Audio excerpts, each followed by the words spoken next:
Hello guys and क्या हाल है तुम लोगों का। वैसे आज की इस वीडियो में मैं अगेन ब्लीच कवर करने वाला हूँ। पहले दो एपिसोड मेरे चैनल पे अवेलेबल है, तो चलिए एपिसोड थर्ड को शुरू कर देते हैं। एपिसोड की स्टार्टिंग में रुकिया इचिगो को बताती है कि सभी हॉलो तुम्हें मारने के लिए आ रहे हैं। शायद ऐसा कोई बड़ा हॉलो करवा रहा है, लेकिन इतना ही नहीं, तुम्हारी वो दोस्त ओरिहीमे भी खतरे में है और हमें जाकर पहले उसे बचाना पड़ेगा। अगले सीन में हम देखते हैं कि ओरिहीमे और तात्सुकी बात कर रहे होते हैं, तभी उसका जो बियर वाला टॉय होता है वो फट जाता है। ओरिहीमे इसे उठाती है एंड वो सैड हो जाती है। उसे समझ नहीं आ रहा होता कि ये कौन कर रहा है। दूसरी तरफ इचिगो को पता चलता है कि जो हॉलोज होते हैं वो अपने फैमिली मेंबर्स को मारने आते हैं। इनफैक्ट वो इतने अकेले हो जाते हैं कि वो हॉलोज बनने का डिसाइड करते हैं एंड अगर वो ऐसा नहीं कर पाए तो उनसे बड़े हॉलोज उनसे खा लेते हैं। वो बताती है कि जब उसने ओरिहीमे के पैर पे वो निशान देखा था तब उसे पता चल गया था कि ये किसी कार का नहीं लेकिन एक हॉलो का ही निशान था। इचिगो देन रुकिया से कहता है कि चलो अब जल्दी चलते हैं एंड ओरिहीमे को बचाते हैं। सीन शिफ्ट ओरिहीमे पर होता है। वो तात्सुकी से बात कर रही होती है, तभी उसके टॉय पर उसे खून लगा हुआ दिखता है एंड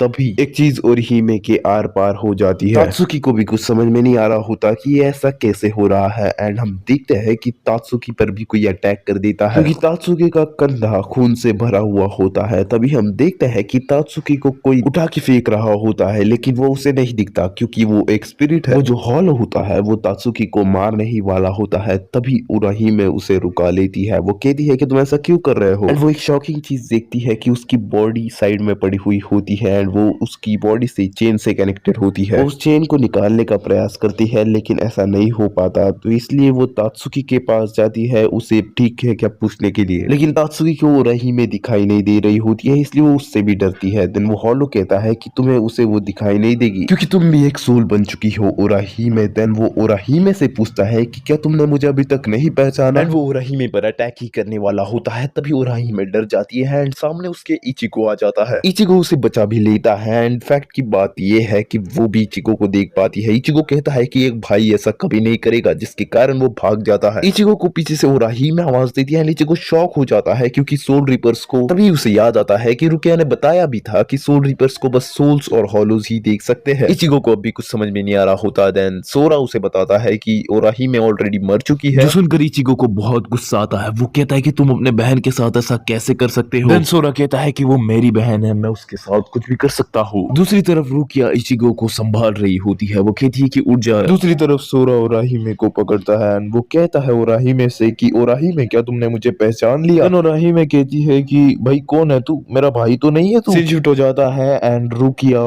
इचिगो को उठाती है। वो कहती है कि जाओ तुम्हारी दोस्त खतरे में है और तुम्हें जाकर उसे बचाना है। देन इचिगो कहता है कि लेकिन वो तो मर गई है, क्या तुम उसे बचा सकते हो। देन रुकिया कहती है कि हाँ मेरे पास ऐसी कुछ पावर्स है जिससे मैं उसे फिर से बचा सकती हूँ। सीन शिफ्ट हो जाता है एंड देन सोरा ओरिहीमे से कहता है कि हाँ ओरिहीमे मैं तुम्हारा भाई ही हूँ। ओरिहीमे उससे पूछती है कि वैसे तुम ऐसा क्यों कर रहे हो। देन ओरिहीमे को सोरा बताता है कि हर बार तुम मेरी प्रेयर किया करती थी। वो कहता है कि तुम मुझे सब बातें बताया करती थी, मेरे जाने के बाद तुम मेरा ख्याल रखा करती थी, तब रोज मैं तुम्हें देखता रहता था एंड तब मैं बड़ा ही खुश था, लेकिन जब तुम्हारी वो दोस्त आ गई तो तुमने मुझे प्रेयर करना कम कर दिया और हाई स्कूल में जाने के बाद और उस इचिगो कुरासाकी से मिलने के बाद तो तुमने मुझे प्रेयर करना बंद ही कर दिया और उसके कारण तुम्हें पता नहीं कि मुझे बहुत दुख हुआ और मैं बहुत अकेला भी पड़ गया था। और इसलिए ओरिहीमे अब मैं तुम्हें खाने वाला हूँ, जिसके कारण तुम मेरे पास रहोगे ओरिहीमे, और तुम्हें मुझसे कोई भी नहीं छीन सकता। ऐसा कहकर वो उसे खाने ही वाला होता है, लेकिन तभी बीच में इचिगो आ जाता है एंड उसको तलवार मार देता है एंड देन उसके बाद वो ओरिहीमे को पकड़ने ही वाला होता है, लेकिन इचिगो ऐसा उसे करने नहीं देता। देन अपना इचिगो ओरिहीमे का हाल पूछता है, लेकिन ओरिहीमे बुरी तरीके से जख्मी होती है। ओरिहीमे कहती है कि ये सब मेरी गलती है, मुझे माफ कर देना इचिगो। देन इचिगो कहता है कि इसमें तुम्हारी बिल्कुल भी गलती नहीं है। देन इचिगो ओरिहीमे के भाई से कहता है कि चल फिर आ जा, अब हम फाइट करने वाले हैं। देन सोरा कहता है कि ओरिहीमे पर बस मेरा हक है क्योंकि मैंने उसे बचपन से बेटी की तरह पाला है। ये कहकर सोरा इचिगो पर अटैक कर देता है, लेकिन इचिगो अपने स्वॉर्ड की मदद से अपने आप को तो बचा लेता है एंड देन अगेन सोरा पर अटैक कर देता है। रुकिया और ओरिहीमे उन दोनों को देख रही होती है, तभी इचिगो खतरे में आ जाता है एंड वो सोरा उसे मारने ही वाला होता है, लेकिन ओरिहीमे बीच में आ जाती है। देन ओरिहीमे सोरा को गले लगा लेती है एंड वो कहती है कि मैं हर बार आपके बारे में सोचती थी एंड वो कहती है कि मैंने आपका प्रेयर करना इसलिए छोड़ दिया क्योंकि मैं सैड हुई आपको बताना चले। वो कहती है कि वो नहीं जानती थी कि उसके प्रेयर ना करने से आप अकेले हो जाओगे। इचिगो एंड रुकिया उन दोनों को देख रही होती है। देन भी सोरा अपने कंट्रोल में आ जाता है, उन मॉन्स्टर से अपना पीछा छुड़वा लेता है। इचिगो रुकिया से पूछता है कि आखिरकार ये हो क्या रहा है। देन रुकिया बताती है कि शायद सोरा पर किसी हॉलो ने कब्जा कर लिया था। देन इचिगो कहता है कि अब मैं समझा कि सोरा सब पर अटैक क्यों कर रहा था। देन रुकिया बताती है कि सोरा एक अच्छा सोल था एंड इसलिए वो अपनी मौत खुद चुन रहा है। रुकिया ओराहिमे के सोल को उसके बॉडी में ट्रांसफर कर देती है एंड सोरा खुशी खुशी सोल सोसाइटी चला जाता है। जाते जाते वो ओराहिमे से माफी मांगता है, ओराहिमे भी उसे माफ कर देती है। बट अगले दिन वो स्कूल में कुछ अलग ही इंसिडेंट बता रही होती है। देन इचिगो कहता है कि ऐसा क्यों बक रही है। देन रुकिया बताती है कि उसने उसकी मेमोरी को ही मिटा दिया। एंड इसी के साथ ये एपिसोड यहीं पर खत्म हो जाता है। हम मिलते हैं अगले एपिसोड में, तब तक के लिए गुड बाय।